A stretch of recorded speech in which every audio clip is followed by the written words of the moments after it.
Mr. Joseph Daudu, Senior Advocate of Nigeria, has disagreed with critics of Minister of FCT Nyesom Wike for the construction of houses for judges in Abuja, saying the minister's effort is in order. Daudu, the coordinator of the Rule of Law Development Foundation, stated this at the opening of the 6th Annual Criminal Law Review Conference of the Foundation in Abuja.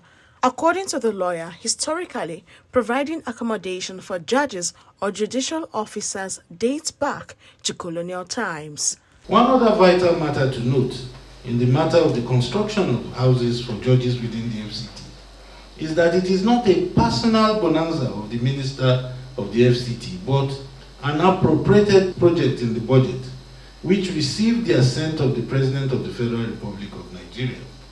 Consequently, the way and manner the said critics have been going about it as if the Minister of the FCT is constructing the buildings out of his own personal purse and doling out largesse, and in his individual capacity is unfortunate.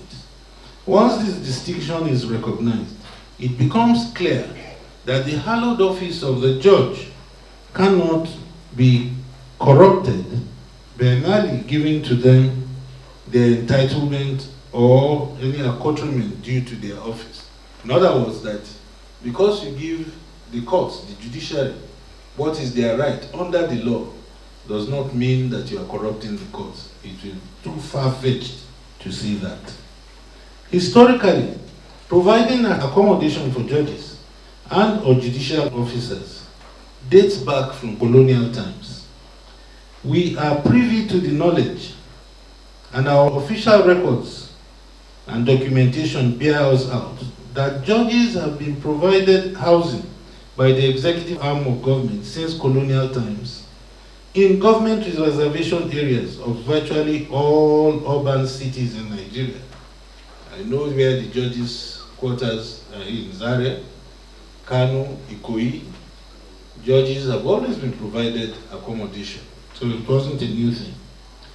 This practice was stopped around 2007 when it became government policy to monetize housing and other perquisites of office under the guise that government will be saving more money when it pays rent for housing and buys vehicles for its staff across the three arms of government.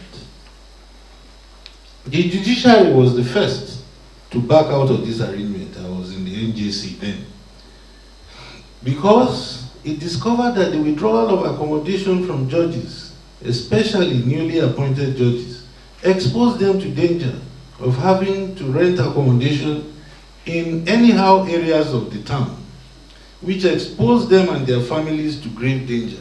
Thus, now that this service is being reinstated by the executive, which is the appropriate agency to carry out such works, some people are losing sight of the big picture and have reduced the matter to one of party politics without considering the overall benefit of the provision of housing by the executive to the safety, independence, and impartiality of the judges in question.